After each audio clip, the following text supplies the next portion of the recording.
Tuhan, ku mau menyenangkan-Mu. Tuhan, bentuklah hati ini jadi Salam sejahtera dalam kasih Tuhan. Hari ini kita akan membaca dan merenungkan firman Tuhan dari 2 Korintus pasalnya yang ke-11 ayat yang ke-7 sampai ayat yang ke-33. Tapi sebelum kita membaca dan merenungkannya, mari kita berdoa. Tuhan Allah, Bapa kami yang di surga, hari ini dengan sukacita iman kami mau menerima firman-Mu. Roh-Mu yang kudus kiranya akan memberkati, memperlengkapi kami, agar supaya ketika kami baca firman-Mu, hati kami bersukacita. Ketika kami membaca firman-Mu, kami mengubah hidup kami semakin berkenan dan layak di hadapan-Mu. Engkau memberkati hamba-Mu untuk menyampaikan kebenaran dalam kebersamaan di hari ini. Di dalam nama Tuhan Yesus Kristus, firman yang hidup, kami berdoa. Amin. Mari kita membuka Alkitab dan kita membaca bersama bagian dari 2 Korintus pasal 11 ayatnya yang ke-7 sampai ayat yang ke-33 yang diberi judul oleh Lembaga Alkitab Indonesia, Paulus tidak mementingkan diri. Apakah aku berbuat salah jika aku merendahkan diri untuk meninggikan kamu? Karena aku memberitakan Injil Allah kepada kamu dengan cuma-cuma. Jemaat-jemaat lain telah kurampok dengan menerima tunjangan dari mereka, supaya aku dapat melayani kamu. Dan ketika aku dalam kekurangan di tengah-tengah kamu, aku tidak menyusahkan seorang pun, sebab apa yang kurang padaku dicukupkan oleh saudara-saudara yang datang dari Makedonia. Dalam segala hal, aku menjaga diriku, supaya jangan menjadi beban bagi kamu. Dan aku akan tetap berbuat demikian. Demi kebenaran Kristus di dalam diriku, aku tegaskan bahwa kemegahanku itu tidak akan dirintangi oleh siapapun di daerah-daerah Akhaya. Mengapa tidak? Apakah karena aku tidak mengasihi kamu? Allah mengetahuinya. Tetapi apa yang kulakukan akan tetap kulakukan untuk mencegah mereka yang mencari kesempatan guna menyatakan bahwa mereka sama dengan kami dalam hal yang dapat dimegahkan. Sebab orang-orang itu adalah rasul-rasul palsu, pekerja-pekerja curang yang menyamar sebagai rasul-rasul Kristus. Hal itu tidak usah mengherankan, sebab iblis pun menyamar sebagai malaikat terang. Jadi bukanlah suatu hal yang ganjil jika pelayan-pelayan yang menyamar sebagai pelayan-pelayan kebenaran, kesudahan mereka akan setimpal dengan perbuatan mereka. Kuulangi lagi, jangan hendaknya ada orang yang menganggap aku bodoh. Dan jika kamu juga menganggap demikian, terimalah aku sebagai orang bodoh, supaya aku pun boleh bermegah sedikit. Apa yang aku katakan, aku mengatakannya bukan sebagai seorang yang berkata menurut firman Tuhan, melainkan sebagai orang bodoh yang berkeyakinan bahwa ia boleh bermegah. Karena banyak orang yang bermegah secara duniawi, aku mau bermegah juga. Sebab kamu sabar terhadap orang bodoh, karena kamu begitu bijaksana. Karena kamu sabar jika orang memperhambakan kamu, jika orang menghisap kamu, jika orang menguasai kamu, jika orang berlaku angkuh terhadap kamu, jika orang menampar kamu. Dengan sangat malu, aku harus mengakui bahwa dalam hal semacam itu kami terlalu lemah. Tetapi jika orang-orang lain berani membanggakan sesuatu, maka aku berkata dalam kebodohan, berani juga. Apakah mereka orang Ibrani? Aku juga orang Ibrani. Apakah mereka orang Israel? Aku juga orang Israel. Apakah mereka keturunan Abraham? Aku juga keturunan Abraham. Apakah mereka pelayan Kristus? Aku berkata seperti orang gila. Aku lebih lagi, Aku lebih banyak berjeri lelah, lebih sering di dalam penjara, didera di luar batas, kerap kali dalam bahaya maut. 5 kali aku disesat orang Yahudi. Setiap kali 40 kurang 1 pukulan. 3 kali aku didera. 1 kali aku dilempari dengan batu. 3 kali mengalami karam kapal. Sehari semalam aku terkatung-katung di tengah laut. Dalam perjalananku, aku sering diancam bahaya banjir dan bahaya penyamun. Bahaya dari pihak orang-orang Yahudi dan dari pihak orang-orang bukan Yahudi. Bahaya di kota, bahaya di padang gurun, bahaya di tengah laut, dan bahaya dari pihak saudara-saudara palsu. Aku banyak berjeri lelah dan bekerja berat, kerap kali aku tidak tidur. Aku lapar dan dahaga, kerap kali aku berpuasa, kedinginan dan tanpa pakaian. Dan dengan tidak menyebut banyak hal lain lagi. Urusanku sehari-hari yaitu untuk memelihara semua jemaat-jemaat. Jika ada orang merasa lemah, tidakkah aku turut merasa lemah? Jika ada orang tersandung, tidakkah hatiku hancur oleh duka cita? Jika aku harus bermegah, maka aku akan bermegah atas kelemahan. Allah yaitu Bapa dari Yesus Tuhan kita yang terpuji sampai selama-lamanya, tahu bahwa aku tidak berdusta. Di Damsyik, wali negeri Raja Aretas menyuruh mengawal kota orang-orang Damsyik untuk menangkap aku. Tetapi dalam sebuah keranjang aku diturunkan dari sebuah tingkap keluar tembok kota. Dan dengan demikian aku terluput dari tangannya. Demikianlah firman Tuhan bagi kita semua. Saudara-saudaraku, ada apa dengan Paulus?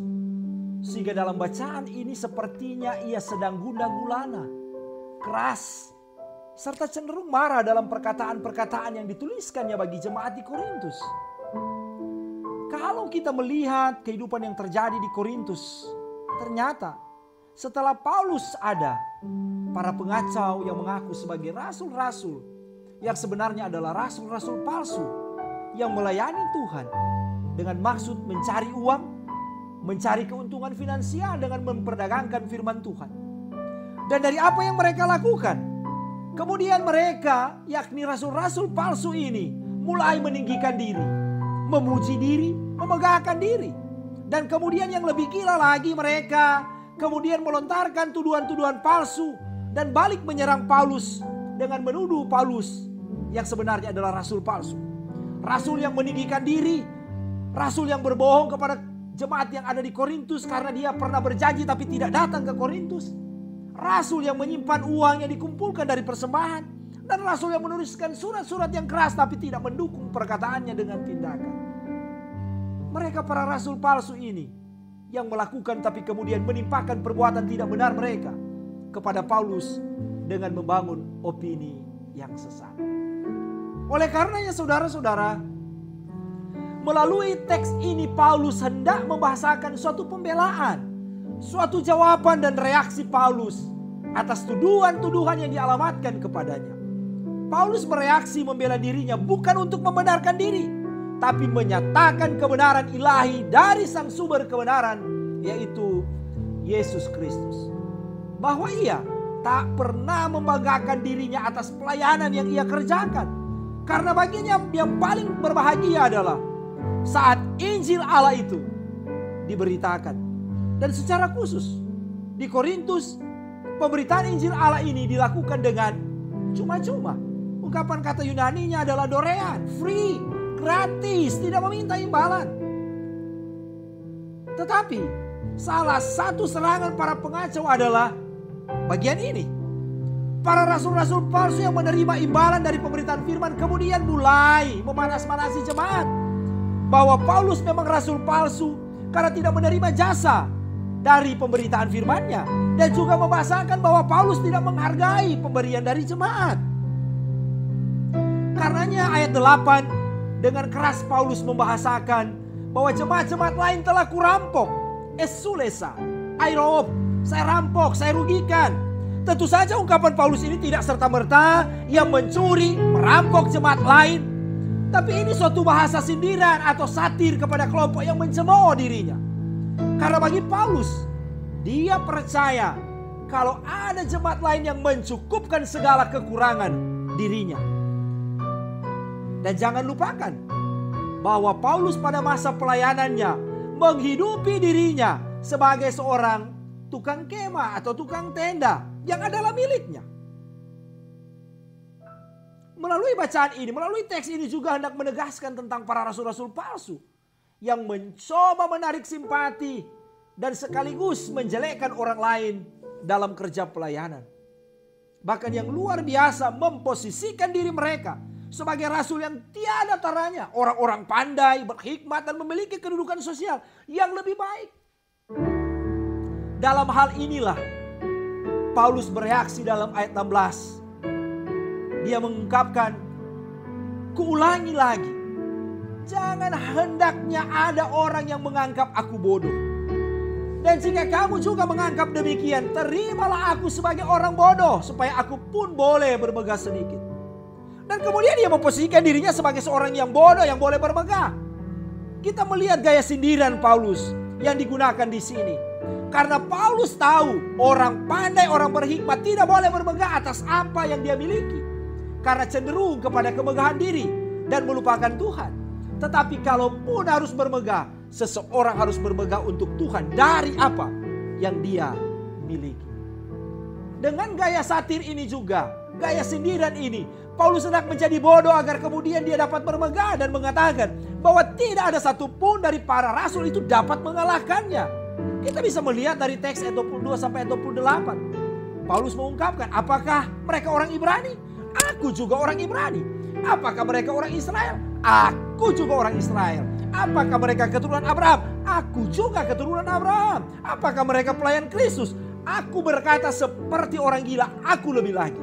Aku lebih banyak berjeri lelah, lebih sering di dalam penjara, didera di luar batas, kerap kali dalam bahaya maut.